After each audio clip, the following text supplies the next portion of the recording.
Bonsoir à tous. Bienvenue dans l'épisode numéro 4 de notre série sur Genèse qui s'intitule « Le Créateur de toutes choses ». Et donc voilà, on est en train de découvrir les premiers chapitres. Et ce soir, la thématique, c'est « Que nous enseigne le récit de la création sur le travail ?» Voilà, on va regarder ce récit de la création en essayant de répondre à la question « Qu'est-ce que ce récit de la création nous enseigne sur le travail ?» Mais avant d'aller plus loin, j'aimerais attirer notre attention sur le fait que notre conception du travail n'est peut-être pas la bonne au sens biblique du terme, et donc elle a peut-être besoin d'être réformée. Tout à l'heure, dans les mini-groupes, on a demandé qu'est-ce que le travail ? Qu'est-ce que signifie travailler ? Et pour cela, je vais vous raconter l'histoire d'un épisode de la vie de Anne Romney. Donc Anne Romney, nous sommes en 2022, pendant les élections présidentielles aux États-Unis. Donc Anne est mariée à Mitt Romney et tous les deux sont, en tant que couple, le mari est candidat pour la présidentielle. Donc à cette époque-là, il y a également Barack Obama qui est candidat à la présidentielle, jusqu'à un jour où il y a une tollée. Donc on est sur CNN, il y a une journaliste qui s'appelle Hillary Rosen qui est en train d'interroger d'autres personnes. Et voilà ce que Hillary Rosen dit à la télé. Elle dit Madame Romney, donc elle parle de la femme du futur candidat, futur président potentiel des États-Unis. Elle dit voilà, Madame Romney est inapte à résoudre les problèmes économiques des femmes parce qu'elle, Anne Romney, n'a jamais travaillé, ne fût-ce qu'un jour de sa vie. Donc voilà, tollé dans la mare, pavé dans la mare, pas tollé dans la mare. Donc en gros, c'est ce qui est annoncé comme ça à la télé. Elle n'a jamais travaillé, ne fût-ce qu'un jour de sa vie, et ça fait un scandale. Donc voilà, cette phrase a provoqué la polémique, l'indignation. Et du coup, ma question, c'est que dit cette vision du travail ? Que signifie pour vous travailler ? En fait, ici, pour Hillary, donc Hillary Rosen, le travail, c'est une rémunération. Ça implique un bulletin de paye à la fin du mois. Qu'est-ce que vous en pensez de cette vision du travail ? Pourquoi je dis ça ? Parce que le lendemain, voilà ce que Anne va répondre. Anne va faire un tweet, Anne Romney va faire un tweet, elle va écrire ceci, elle va dire « J'ai fait le choix de rester à la maison et d'élever 5 enfants. Croyez-moi, c'est un travail difficile. J'ai fait le choix de rester à la maison et d'élever 5 garçons et croyez-moi, c'est un travail difficile. » Quelle est notre vision du travail ? Que signifie pour vous travailler ? On a là 2 visions différentes du travail. Et si on adoptait quelque part la vision de Hillary Rosen, ça signifie que tant qu'on est lycéen, tant qu'on est dans une certaine situation d'étudiant, certaines situations en tant qu'étudiant, il se peut qu'on n'ait jamais travaillé à ses yeux. Est-ce que vous partagez cet avis ? Je vous laisse réfléchir. Voilà pour une première raison qui peut, je pense, nous amener à réfléchir à ce qu'on met derrière le mot « travailler ». Parce que je pense qu'on n'est pas meilleur que Hillary ici. On a peut-être des idées comme ça aussi. Mais il y en a une deuxième. En tant que chrétiens, nous croyons en la vie après la mort. Parce que Jésus a vaincu la mort et notre espérance est de vivre avec lui. Ma question est la suivante. Dites-moi, selon vous, quelle place aura le travail au ciel ? Allons-nous travailler au ciel ? Comment est-ce que vous imaginez la vie au ciel ? Est-ce que pour vous, on sera à la plage en train de siroter un bon cocktail ? C'est ça votre vision du ciel ? Ou encore, peut-être que vous vous imaginez qu'on est sur des nuages avec des lyres en train de jouer de la musique ? C'est un peu ce qu'on voit aujourd'hui. Quand on regarde sur Internet, des fois, c'est des choses comme ça qui ressortent. Si votre conclusion, c'est qu'au ciel, il n'y aura pas de travail, ce soir, vous allez être un peu déçus, peut-être même beaucoup. En effet, comme on va le voir, dans le monde parfait voulu par Dieu, le travail existe. Et c'est une bonne chose, c'est même une très bonne chose. Et c'est Dieu qui met le travail en place. Dans le monde parfait, le paradis sans péché, voulu par Dieu, le travail existe. Et c'est ce qui se passe dans les premiers chapitres de la Genèse. On va voir que Dieu le met en place. Donc je vous invite on va juste relire les quelques versets là de ce passage. Donc Genèse 1 du verset 26 à 31 et ensuite on va prendre Genèse 2 le verset 15.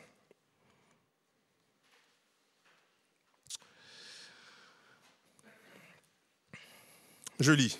Puis Dieu dit, faisons l'homme à notre image, à notre ressemblance, qu'il domine sur les poissons de la mer, sur les oiseaux du ciel, sur les bétails et sur toute la terre et sur tous les reptiles qui rampent sur la terre. Dieu les bénit et leur dit, reproduisez-vous, devenez nombreux, remplissez la terre et soumettez-la. Dominez sur les poissons de la mer, sur les oiseaux du ciel et sur tout animal qui se déplace sur la terre. Dieu regarda tout ce qu'il avait fait, il constata que c'était très bon. Il y eut un soir, il y eut un matin, et ce fut le 6e jour. On passe au chapitre 2, on va juste lire le verset 15. L'Éternel Dieu prit l'homme et le plaça dans le jardin d'Éden pour qu'il le cultive et le garde. L'Éternel Dieu prit l'homme et le plaça dans le jardin d'Éden pour qu'il le cultive et le garde. Que dit ce récit de la création sur Dieu et le travail? C'est la première chose que je vous propose qu'on puisse répondre dans ce passage. Et on voit là dans ce qu'on est en train de lire, c'est que quelque part le travail reflète la gloire de Dieu. Au travers du travail que Dieu accomplit, Dieu se glorifie et il nous invite à l'imiter. Dieu nous appelle à travailler parce qu'il a travaillé. Et cela est très bon. Dans le verset 31, on voit il y a un soir, il y a un matin, ce fut le 6e jour. Je ne sais pas pour vous, mais je ne sais pas si vous réalisez, mais l'une des premières choses qu'on apprend sur Dieu dans la Bible, c'est que Dieu travaille dans les premiers chapitres de la Bible. Toute l'œuvre de la création, c'est un ouvrage de Dieu. C'est quelque chose que Dieu a fait, en fait, que Dieu a fabriqué. Et le travail occupe une place importante dans ce récit-là. Mais en plus, ce qui est encore plus génial, c'est que Dieu va qualifier le fruit de son travail lorsqu'il dit que c'est très bon. Dieu qualifie le fruit de son travail lorsqu'il dit que c'est très bon.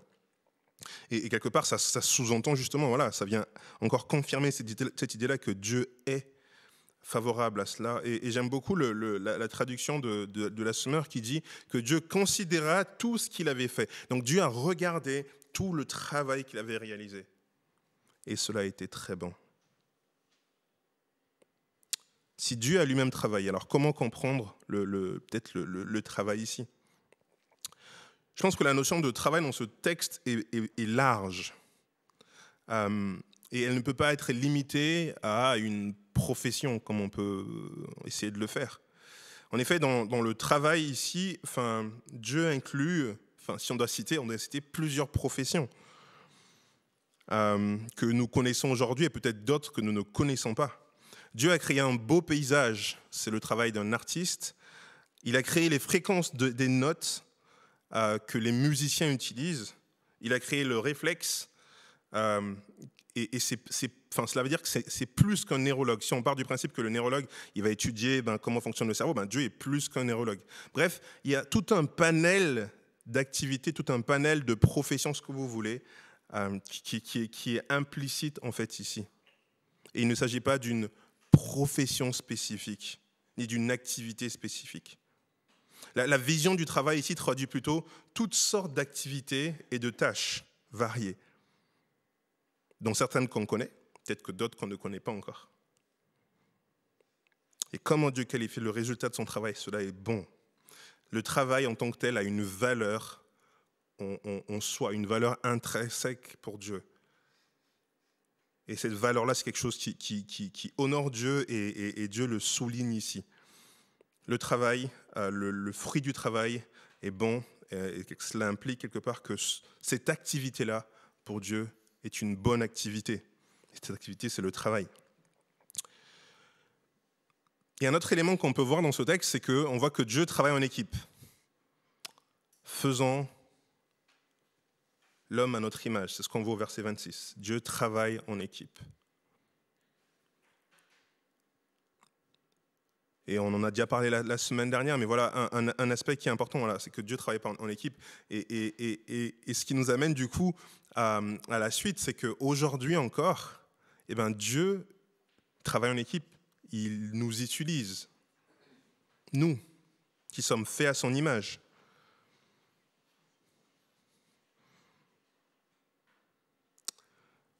Et on le voit là, c'est que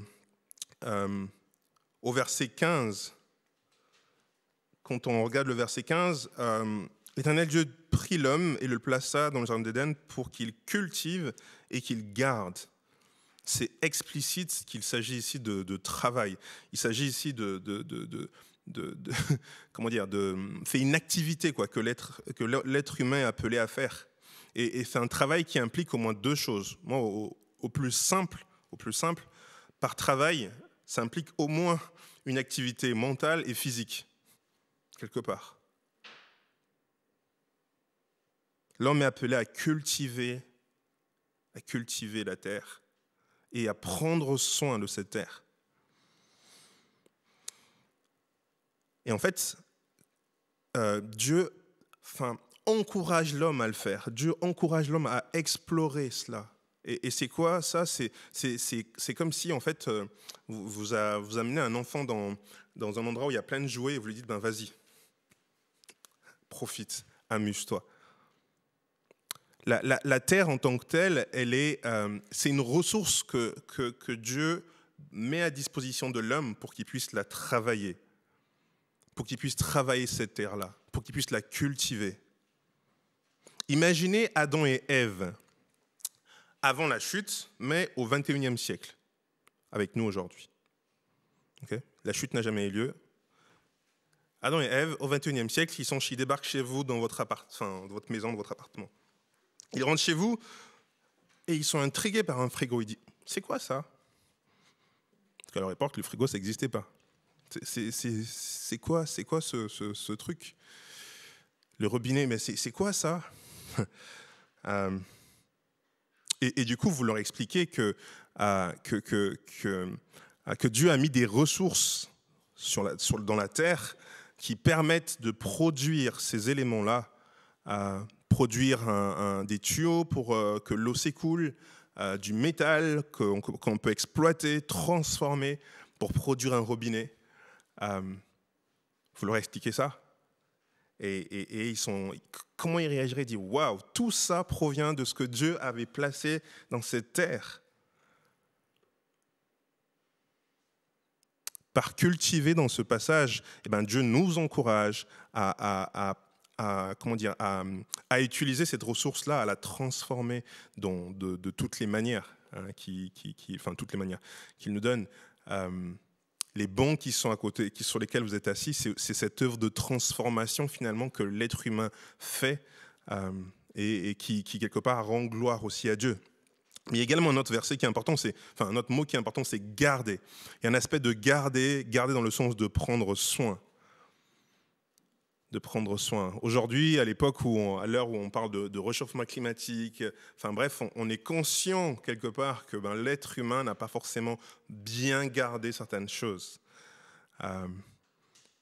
Et qu'il y a beaucoup de surconsommation. Donc, vraiment, dans ce passage-là, il y a bien un bon garde-fou, je trouve, que Dieu met, c'est de garder, de prendre soin. De cultiver, mais également de prendre soin. C'est deux choses qui sont importantes. Et ce texte s'adresse à tous les êtres humains de toutes les époques. De toutes les époques, de tout âge. Ça ne s'adresse pas à des chrétiens, ça s'adresse à l'être humain qui est créé à son image. Dieu appelle tous les hommes, jeunes, vieux, plus âgés, à explorer ce qu'il a placé sur cette terre, à profiter, à transformer cela. Et quand on le fait, quand on fait ça, quelque part, on reflète cette image-là qu'on est de lui, cette image, le fait qu'on est créé à son image.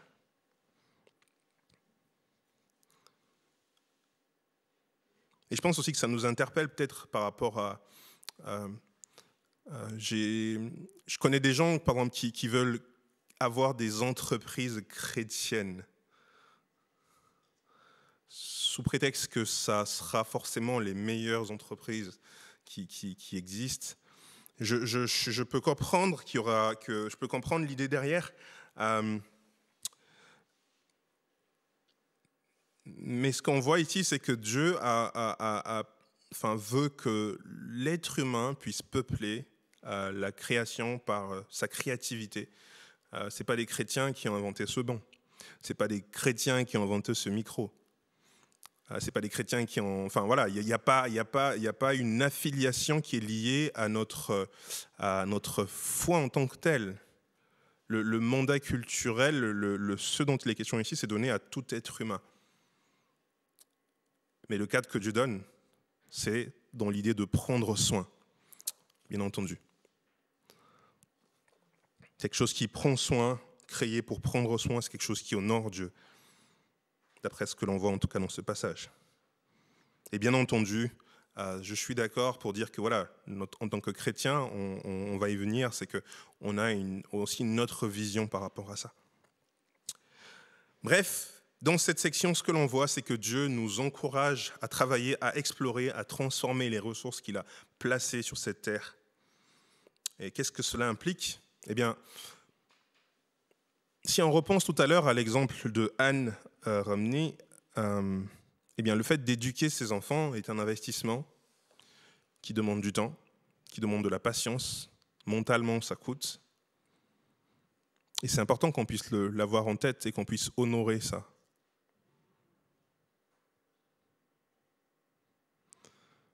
Parce que c'est quelque chose qui honore Dieu.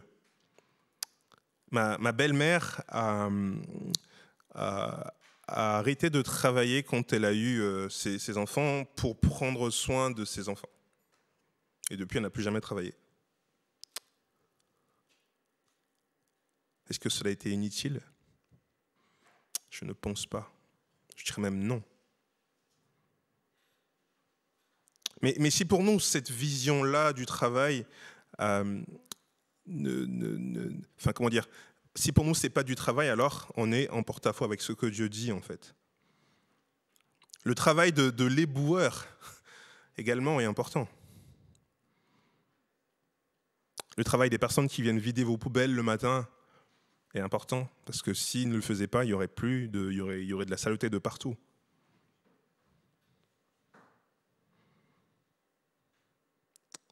Bref, c'est un appel vraiment à exprimer notre reconnaissance par rapport à ces activités-là, finalement, qui sont là, que des gens font et dont nous sommes au bénéfice. Ce soir, le groupe de musique a répété ici, ils ont pris du temps, physiquement aussi, ils ont pris du temps. C'est du travail dont nous sommes quelque part au bénéfice. Je dirais même que le fait de prendre sa petite cuillère et de la mettre dans sa bouche, c'est une activité en fait. Pourquoi je dis ça ? Parce qu'il y en a qui ne peuvent pas le faire. Et il y en a qui sont payés pour faire ça à des personnes qui ne peuvent plus manger. Et c'est quelque chose qui contribue au bien en fait.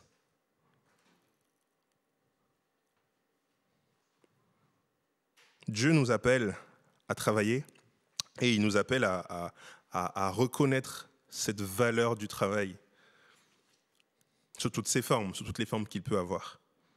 Un travail qui l'honore, qui est là pour prendre soin. C'est aussi peut-être un appel à entreprendre des choses. Entreprendre des choses. J'imagine que Dieu nous sommes tous différents et en fait le truc c'est que notre vie aujourd'hui elle est faite de personnes, de plusieurs personnes qui font des choses et ces choses contribuent au bien de l'humanité. En tout cas c'est le souhait qu'on veut. Le créateur de la montre, des bancs, toutes ces personnes-là ont contribué quelque part au bien de l'humanité et c'est peut-être un appel aussi à chacun de nous de participer activement dans cette activité-là pour le bien, justement. Pour le bien. Dieu reflète sa gloire dans son travail et il nous invite à l'imiter en travaillant. Imitons ce Dieu-là qui travaille. Ceci dit, je suis également d'accord pour dire que ce n'est pas toujours facile. Ce n'est pas toujours facile. Tout à l'heure, dans notre groupe, on était quelques-uns, on était chauds pour dire que voilà, dans un monde parfait, pas de travail.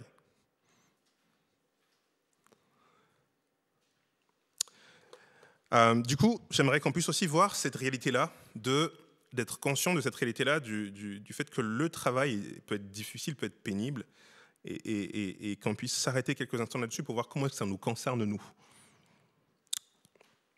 Quelle est la difficulté, les difficultés que nous rencontrons aujourd'hui par rapport au travail, et qui peuvent justement nous donner un peu une vision du travail qui ne nous motive pas forcément à aller travailler. L'explication de la Bible, on la voit dans Genèse 3, où on voit que le travail devient quelque chose de pénible, à la sueur de son front, quelque chose de profondément pénible et qui est difficile. Et c'est une réalité qui est là, mais qui découle de quoi? Qui découle de la chute. Et en fait, ce qui se passe, c'est que il y a des conséquences aussi aujourd'hui, et ces conséquences peuvent nous concerner aussi. Comment est-ce que la chute impacte notre vision du travail aujourd'hui, à vous et moi? Et qu'est-ce qu'on fait par rapport à ça?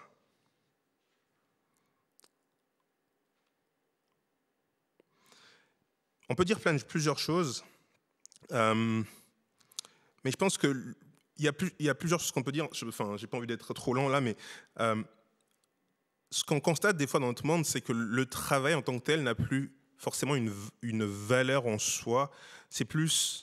Il est considéré uniquement comme un moyen pour atteindre une fin. Cette fin, ça peut être de l'argent ou du prestige. En fait, il y en a certains qui disent, je travaille juste pour avoir l'argent, et vivre, et puis c'est tout. Le but, c'est juste d'avoir de l'argent. Le travail est considéré comme un moyen, une fin juste pour avoir de l'argent. Est-ce que du coup, si vous n'avez pas de l'argent à la fin, vous considérez que vous ne travaillez pas? Et d'autres, ça sera pour atteindre un prestige. Mais en fait, dans les deux cas, ce qui se passe, c'est que le travail en tant que tel n'a pas de valeur en soi. La valeur du travail, c'est ce qui va nous apporter l'argent, le prestige.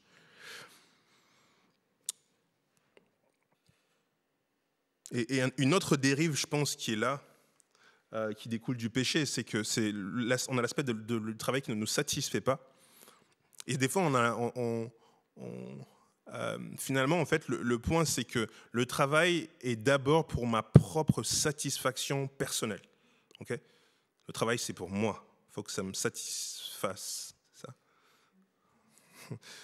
Voilà. Le travail est pour moi, pour ma propre satisfaction. Et si quelque chose n'est pas quelque chose qui me satisfait, non, je ne veux pas le faire.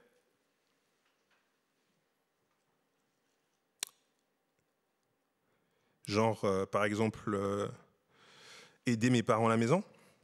Je ne sais pas si ça vous satisfait. Ou pas?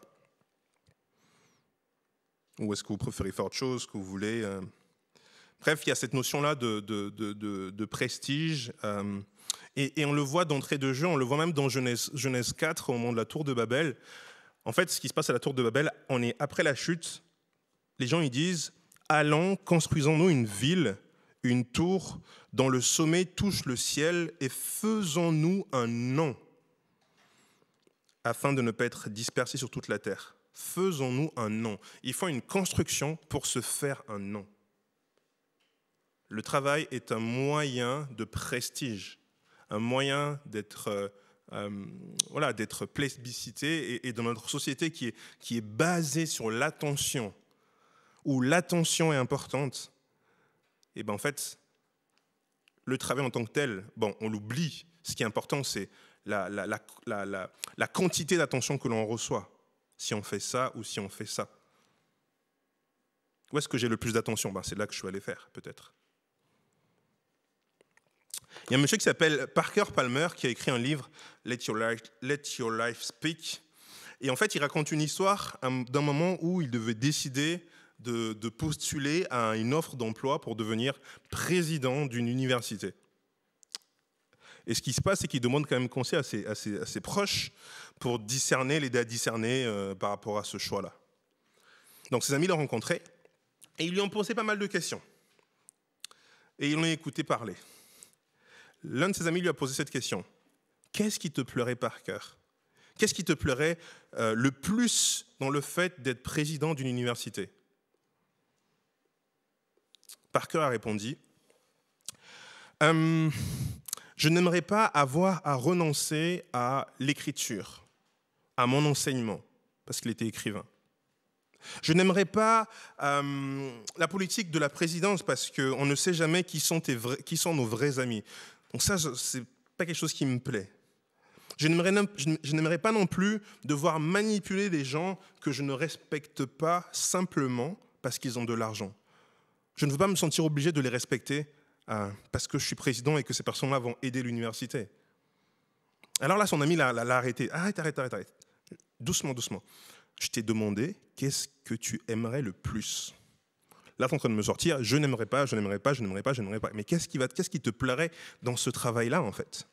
Oui, j'arrive à la réponse. Mais il continue avec une liste de plaintes. Une fois de plus, son ami l'interrompt avec la même question.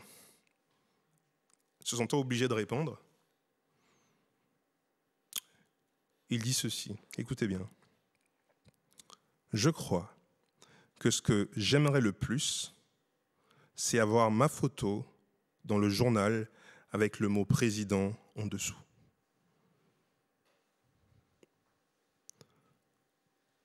Je crois que ce que j'aimerais le plus, c'est avoir ma photo dans le journal avec le mot président inscrit en dessous.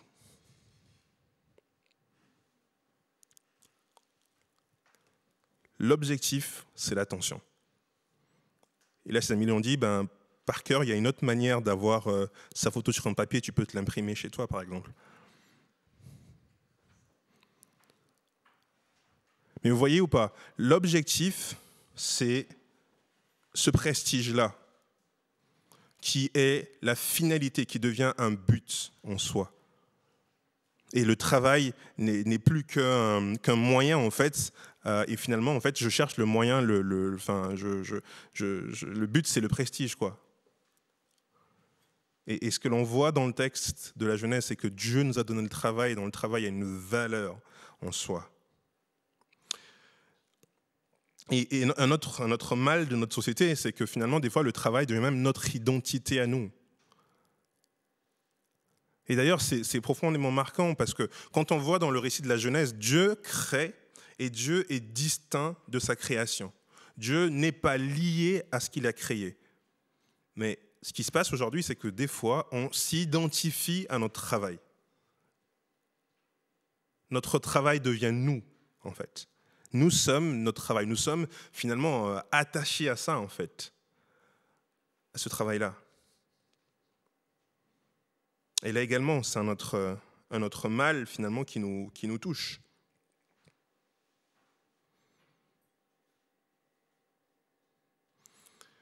Bref, le péché a contaminé nos ambitions, a contaminé nos motivations à travailler. Et des fois même, je pense que le mot ambition, il a complètement changé de sens pour nous. Souvent, on associe ambition et orgueil. On associe ambition et certains pourraient dire que le contraire de l'ambition, c'est l'humilité. Alors que ce n'est pas ça. Parce que, dans notre société, l'ambition, souvent on l'entend dans cette perspective-là, qui n'honore pas forcément Dieu, mais dans ce texte, Dieu demande quelque part d'avoir de l'ambition pour lui, de vouloir réaliser quelque chose, de vouloir obéir en fait à ce qu'il dit. Quand il dit cultiver la terre, c'est une ambition que Dieu donne. Et ça n'a rien d'orgueilleux ou de quoi que ce soit. Et quelque part, Dieu nous demande justement d'avoir de l'ambition. Mais la question c'est, qu'est-ce qui motive votre ambition ? Vers où, en fait ? Qu'est-ce qui va se passer? Quel résultat vous voulez obtenir? Et c'est bien là le problème. Si notre ambition, c'est l'attention, c'est le prestige, eh bien Dieu nous appelle à nous repentir. Dieu nous appelle à nous repentir. Voilà un peu les conséquences de la chute, en quelques mots. Mais la bonne nouvelle, c'est que Dieu nous restaure au travers de Jésus-Christ. L'Évangile nous remplit d'espoir pour notre travail. Et c'est ce qu'on va terminer avec cette dernière partie. Comment l'Évangile nous remplit d'espoir pour notre travail. Je ne sais pas si vous avez déjà réfléchi à ça, mais notre Seigneur a travaillé pendant quasiment 30 ans. Jésus était charpentier. C'est-à-dire qu'il a pris le bois, il a travaillé. Il a pris le bois, il a travaillé avec son papa. Pendant longtemps. Peut-être, je dis 30 ans comme ça, mais voilà, vous me comprenez. En général, tu commences à travailler, ton premier boulot, c'est le travail que tu faisais avec ton père, en fait. Tu venais l'aider dès que tu étais jeune, donc il a commencé tôt, en fait. Jésus a travaillé une bonne partie de sa vie. Qu'est-ce que cela nous enseigne? Je pense que ça confirme justement cette idée-là. Lui qui était le Fils de Dieu, qui avait une mission super importante, il a travaillé. Il a travaillé. Que ce soit notre motivation à nous aussi, à ne pas être oisifs, à nous impliquer pour travailler. Parce que celui que l'on suit, notre Seigneur et Sauveur, a lui-même travaillé en tant que charpentier. Et l'Évangile nous dit que notre identité n'est pas à rechercher dans notre travail, parce que le travail a déjà été accompli en Christ. Nous n'avons pas besoin de rechercher notre identité dans le travail, parce que le travail le plus important qui soit a déjà été accompli, et Jésus l'a accompli à la croix, en mourant pour nous.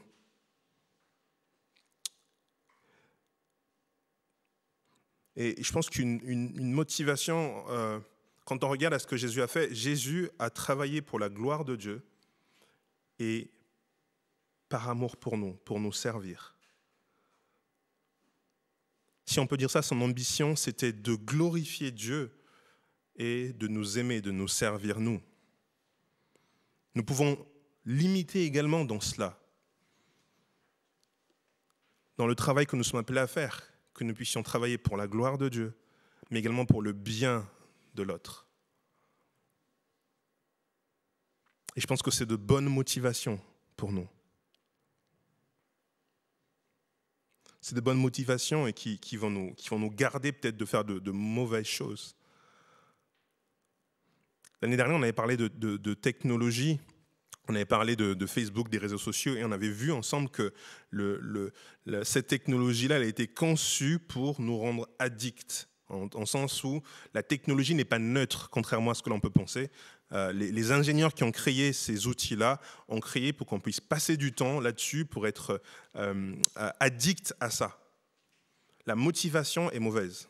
La motivation n'est pas pour le bien de l'autre. La motivation n'est pas pour rendre gloire à Dieu. Et Dieu nous appelle justement à nous impliquer pour sa gloire et pour le bien de l'autre. C'est une manière d'aimer son prochain. Et Jésus va même plus loin. Quand on regarde dans le Nouveau Testament, il y a énormément de choses qui nous encouragent. L'apôtre Paul va dire, par exemple, que celui qui ne travaille pas ne mange pas. C'est juste une manière où Dieu rappelle qu'il n'est pas pour la passivité. Et je pense que passivité, c'est pour moi le mot le plus adapté, le mot le plus adapté pour être opposé à ambition. Le fait d'être passif, d'être statique, de se tourner les pouces. Et c'est ce que Dieu ne nous appelle pas à faire. Dans Colossiens, je vais lire dans Colossiens 3, l'apôtre Paul écrit, il dit « Tout ce que vous faites, faites-le de tout votre cœur, comme pour le Seigneur et non pour les hommes. Tout ce que vous faites, faites-le de tout votre cœur, comme pour le Seigneur et non pour les hommes, sachant que vous recevrez du Seigneur un héritage pour récompense. »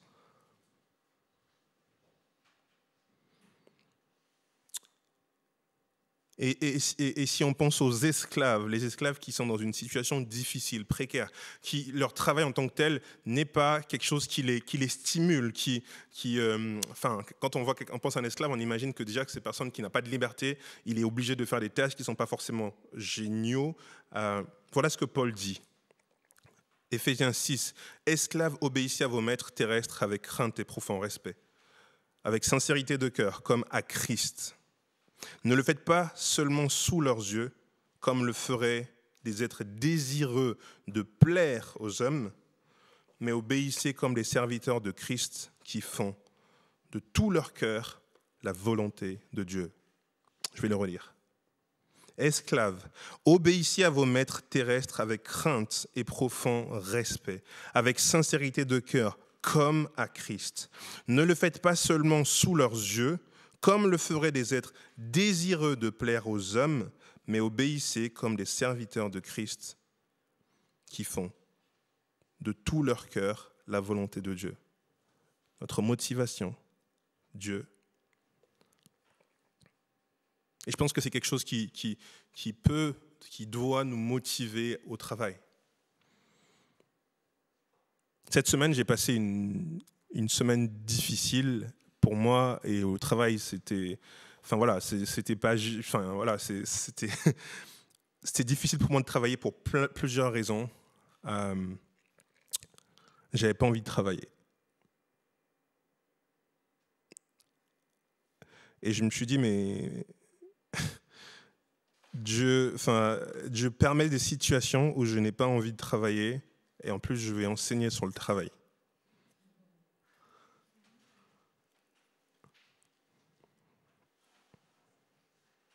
Ça n'a pas été facile. Mais voilà, j'ai pu voir aussi pourquoi est-ce que je travaille, pourquoi est-ce que mes frustrations, d'où est-ce qu'elles viennent et comment est-ce que je peux honorer Dieu dans cette situation-là.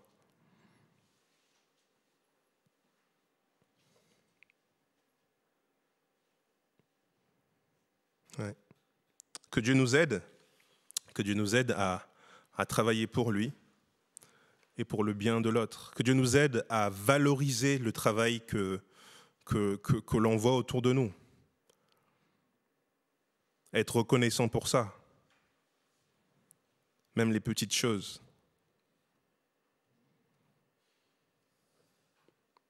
Que Dieu nous aide à refléter sa gloire en l'imitant, lui, ce Dieu qui est parfait, qui a travaillé, qui a mis le travail dans un monde parfait pour nous pousser, nous, aujourd'hui, à l'imiter également en travaillant. Nous pouvons glorifier le Créateur au travers de notre travail.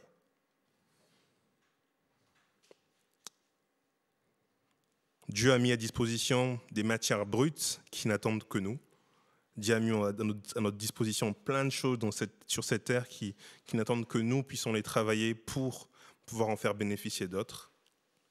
Mais Dieu nous a également donné notre temps pour être présents et nous servir les uns les autres. Ça aussi, c'est un travail. C'est un travail. Être là pour l'autre. Aller voir une personne, prendre le temps de se dire tiens, je vais aller visiter cette personne-là, je prends mon pass, je me déplace, j'y vais, ça m'implique en termes mentalement, mais également physiquement, et je vais passer du temps avec cette personne-là. C'est quelque chose qui est valorisé, c'est du travail.